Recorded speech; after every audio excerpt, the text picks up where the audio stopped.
Salam baik buat sahabat channel cerita lucu. Semoga menghibur. Yuk kita mulai ceritanya. Di sebuah pesantren yang terletak jauh dari keramaian kota, terdapat seorang santriwati bernama Aini. Aini, gadis berusia 17 tahun, adalah tipe cewek yang punya segalanya, pintar, cantik, dan sedikit gila. Pesantren yang biasanya dikenal dengan suasana tenang dan religius, justru jadi sangat hidup karena kehadiran Aini.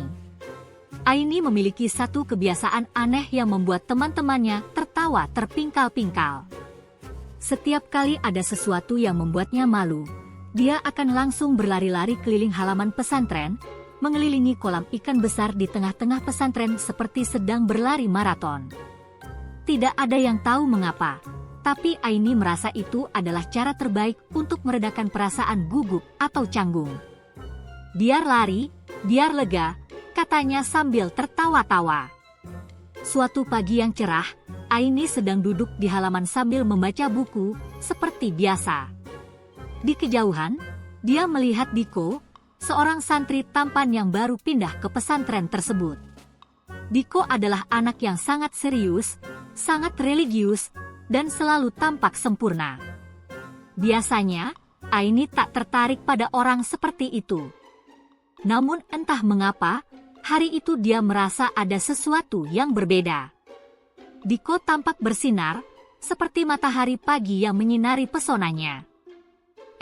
Aini, kenapa mukamu merah banget? Ada apa?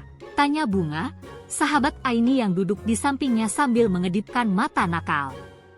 Bunga memang selalu tahu ketika Aini sedang jatuh cinta, meskipun Aini belum mengakuinya. Hah, gak ada apa-apa kok. Cuma, Diko itu ganteng banget ya. Aini akhirnya mengaku juga, meskipun wajahnya sudah merona merah seperti tomat. Bunga cuma nyengir lebar, aduh, Aini, kamu ini udah jatuh cinta, malah pura-pura gak tahu. Bunga selalu bisa membaca situasi dengan cepat. Aini merasa bingung. Dia merasa canggung melihat Diko yang berjalan menuju masjid untuk sholat, membuatnya semakin merasa aneh dan kikuk. Tiba-tiba, otaknya mencetuskan ide konyol, dia harus mendekati Diko dan mengobrol. Itu adalah satu-satunya cara untuk tahu apakah dia juga merasakan hal yang sama. Tapi bagaimana caranya? Aini bukan tipe cewek yang langsung mendekat pada cowok, apalagi cowok seperti Diko. Sambil berpikir keras, Aini merasa seolah-olah seluruh tubuhnya menjadi lebih hangat dan gemetar. Tanpa pikir panjang, dia berlari menuju kolam ikan, berlari-lari seperti biasanya, berharap bahwa setelah beberapa putaran, perasaan konyol ini bisa hilang.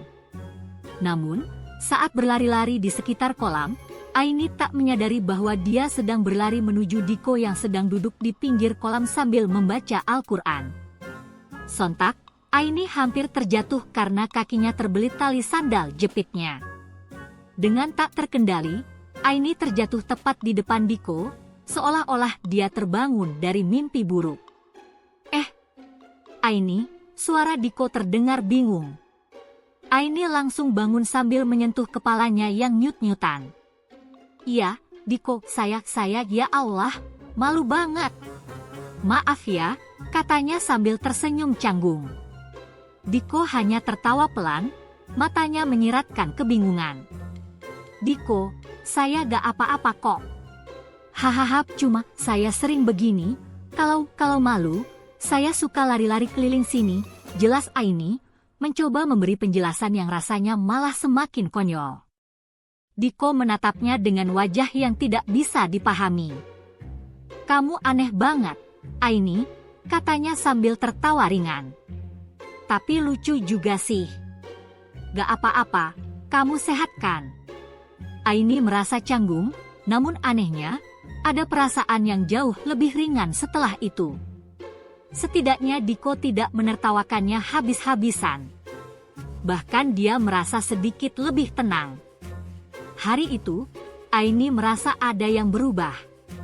Mungkin perasaan itu hanya datang sebentar, tetapi entah kenapa, Aini merasa seakan-akan Diko memperhatikannya lebih dari sebelumnya.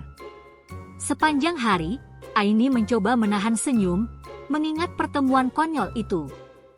Pada malam harinya, Aini merasa seolah-olah seluruh pesantren terdiam ketika dia melangkah menuju ruang makan. Tiba-tiba, Diko berdiri di pintu dan menyapanya. "Aini, malam ini kamu ikut kajian kan?" tanya Diko, matanya bersinar sedikit. Aini hanya bisa mengangguk, hampir tidak bisa berkata apa-apa. Dia merasa perasaan aneh ini semakin kuat. Apa benar Diko juga mulai tertarik padanya? Aini berusaha menenangkan diri, namun dalam hatinya dia tidak bisa berhenti berpikir tentang Diko. Malam itu, kajian dimulai dengan tema tentang cinta dan keberanian. Aini merasa kalau itu adalah tema yang sangat tepat untuk menggambarkan perasaannya. Di tengah kajian yang membahas tentang cinta sejati, Aini merasa seolah-olah dunia hanya miliknya dan Diko. Saat Ustaz menjelaskan tentang pentingnya keberanian dalam mencintai, Aini merasa seolah dia berada di film drama romantis yang penuh tawa dan kegilaan.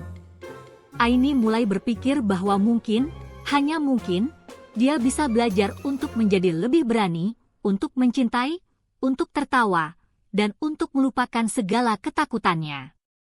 Tetapi, apakah itu akan berhasil? Itu adalah pertanyaan besar yang masih menggantung di benaknya.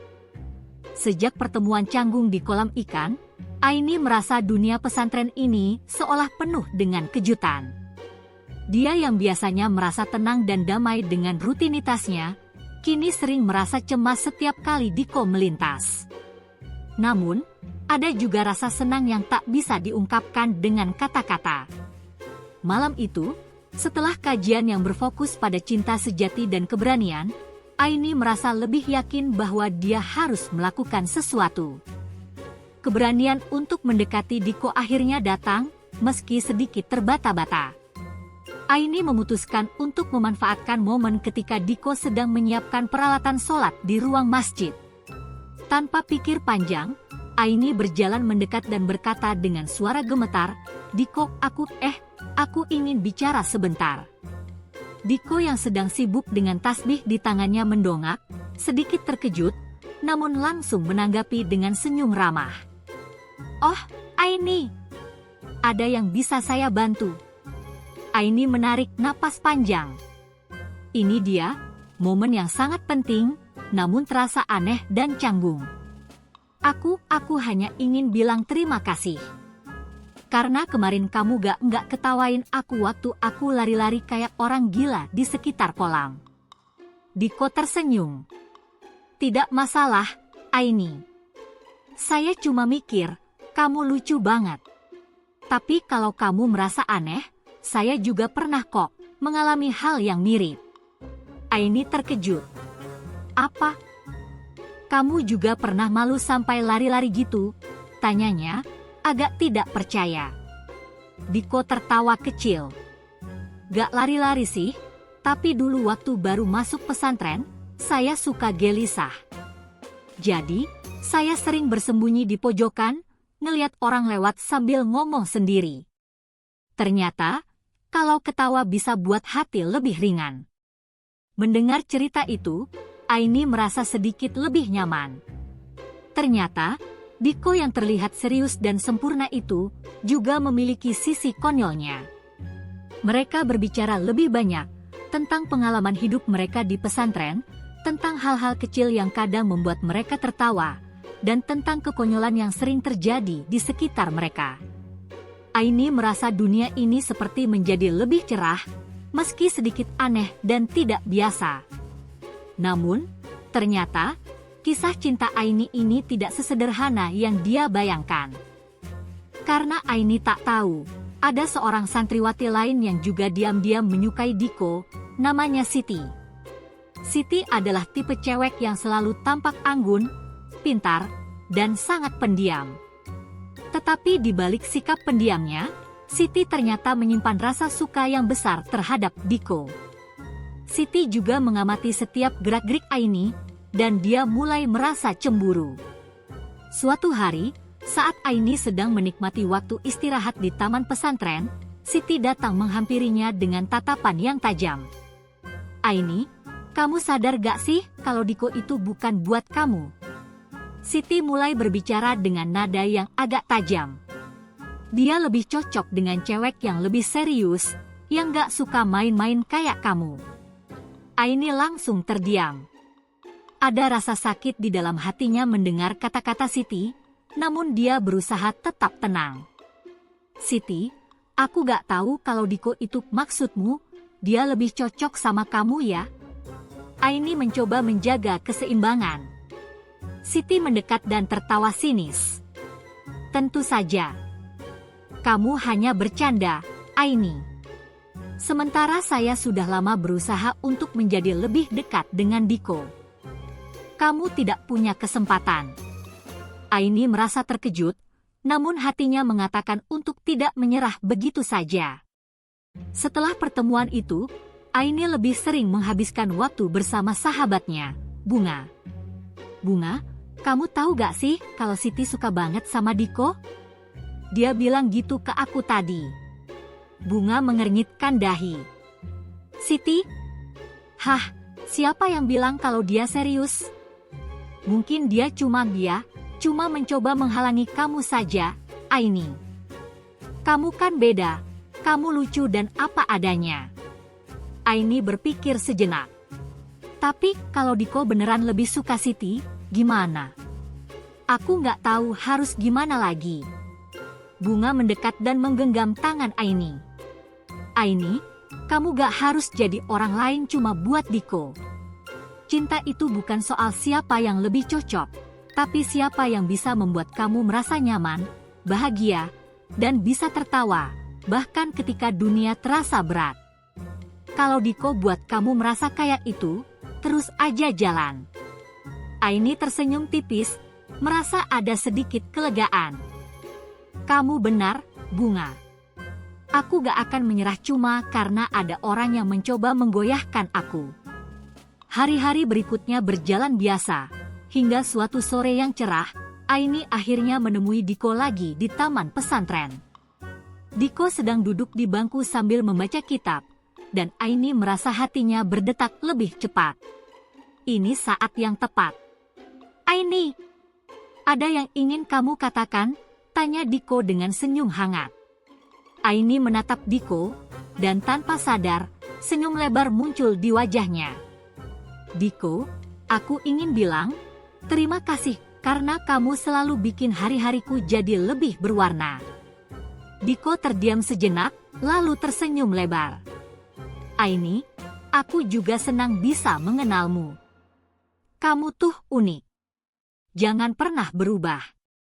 Aini merasa bahagia mendengarnya, meskipun dia tahu kisah cinta mereka baru saja dimulai.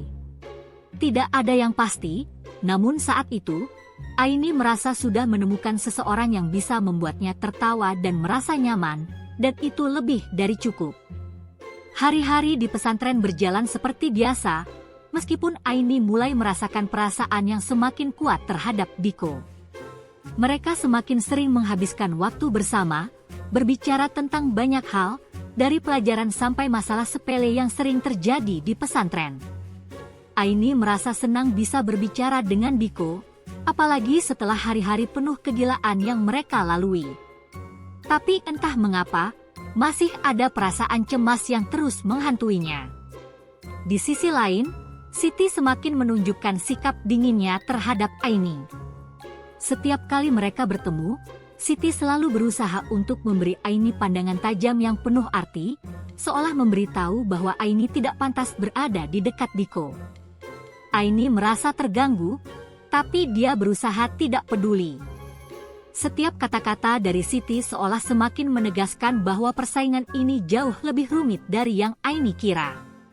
Aini merasa bingung. Diko memang tampak perhatian, tetapi apakah itu berarti dia juga tertarik padanya? Aini tidak bisa terus menerka-nerka tanpa adanya jawaban yang jelas. Suatu malam, setelah selesai belajar bersama di ruang asrama, Aini memutuskan untuk berbicara langsung dengan Diko. Malam itu, Langit terlihat begitu cerah, dihiasi dengan bintang-bintang yang berkelap-kelip. Aini duduk di bangku taman sambil menunggu Diko yang sedang melaksanakan sholat. Hatinya berdebar-debar. Setelah beberapa saat, Diko muncul dengan senyum khasnya, matanya penuh kehangatan. Diko, bisa bicara sebentar? Aini memulai pembicaraan dengan suara yang agak gemetar. Diko yang mendekat langsung duduk di sampingnya, masih dengan senyum. Tentu saja, Aini. Ada apa? Kamu tampak serius sekali. Aini menghela napas, mencoba menenangkan dirinya. Diko, aku cuma ingin tahu, apakah selama ini kamu merasa nyaman dengan aku? Maksudku, aku tahu kamu adalah orang yang sangat baik, dan aku juga suka menghabiskan waktu bersamamu. Tapi, aku merasa seperti ada sesuatu yang harus aku katakan. Diko tampak bingung, lalu menatap Aini dengan penuh perhatian. Kamu merasa cemas? Kalau ada yang mengganggu kamu, Aini, kamu bisa cerita. Aini mengangguk pelan. Aku tahu, aku nggak bisa terus-terusan seperti ini. Aku ingin tahu apakah perasaan yang aku rasakan itu juga ada di hatimu. Aku nggak ingin membuat semuanya semakin rumit atau malah mengganggu kamu. Tapi, aku merasa aku mulai menyukaimu, Diko.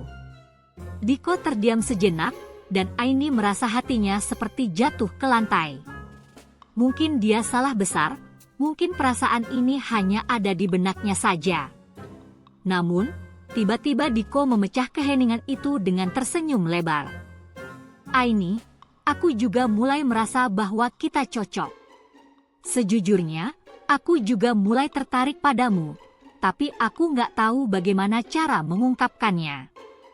Aini terkejut, tapi kemudian dia merasa kelegaan yang luar biasa. Kamu serius? Tanyanya dengan mata berbinar-binar. Diko mengangguk. Iya, serius. Kamu tuh beda, Aini. Kamu punya cara yang unik dalam melihat dunia ini, dan itu membuat aku tertarik untuk lebih mengenalmu. Kalau kita jujur, aku juga suka waktu kita menghabiskan waktu bareng. Tapi, aku juga nggak tahu kalau kamu juga merasakan hal yang sama. Aini merasa dunia ini akhirnya berhenti berputar sejenak. Aku nggak percaya. Diko, aku senang banget dengarnya. Aini tertawa kecil, dan Diko ikut tertawa bersama. Mereka duduk diam sejenak, menikmati keheningan yang terasa begitu nyaman. Langit malam semakin gelap, tetapi hati Aini terasa jauh lebih terang. Dia tidak tahu apa yang akan terjadi selanjutnya, tetapi satu hal yang pasti, dia tidak akan menyesali keputusannya untuk berbicara dengan Diko. Saat itu, Aini merasa bahwa dunia ini, meskipun penuh dengan ketidakpastian, masih memberikan banyak hal indah yang bisa dinikmati. Namun, seperti halnya kehidupan yang penuh kejutan, kisah cinta Aini dengan Diko belum berakhir begitu saja. Setelah mereka mengakui perasaan mereka, tantangan baru muncul. Siti, yang diam-diam memendam perasaan terhadap Diko, mulai terlihat semakin tidak nyaman. Dia tidak segan-segan untuk memberikan komentar tajam, bahkan mencoba mendekati Diko secara terang-terangan. Hal ini membuat Aini merasa sedikit khawatir, namun dia memutuskan untuk tidak menyerah. Siti itu dia masih ada perasaan ke kamu, Diko, ujar Aini, malam setelah mereka berbicara. Aku merasa dia nggak suka kalau kita terlalu dekat. Diko menatap Aini, dan wajahnya berubah serius. Aini, aku nggak mau membuatmu merasa terganggu dengan Siti. Aku tahu dia mungkin merasa cemburu, tapi aku sudah memutuskan. Aku memilihmu, Aini. Aini merasa bahagia mendengarnya. Aku juga memilihmu, Diko. Kita jalani aja semuanya bersama, dengan sabar. Perjalanan cinta Aini dan Diko tidak akan mudah. Tetapi dengan hati yang tulus dan keberanian untuk menghadapi semua rintangan, mereka mulai percaya bahwa cinta sejati mereka akan bertahan. Bersama-sama, mereka berdua siap menghadapi apapun yang datang, tanpa rasa takut, tanpa keraguan. Seiring waktu, mereka belajar bahwa cinta tidak hanya soal menemukan seseorang yang tepat, tetapi juga tentang menerima kekurangan dan perbedaan, serta menjaga satu sama lain dengan penuh kasih sayang dan kejujuran. Aini tahu bahwa kisah cinta mereka baru saja dimulai, dan dia siap untuk menjalani setiap detiknya dengan penuh tawa, kegilaan, dan cinta yang tulus.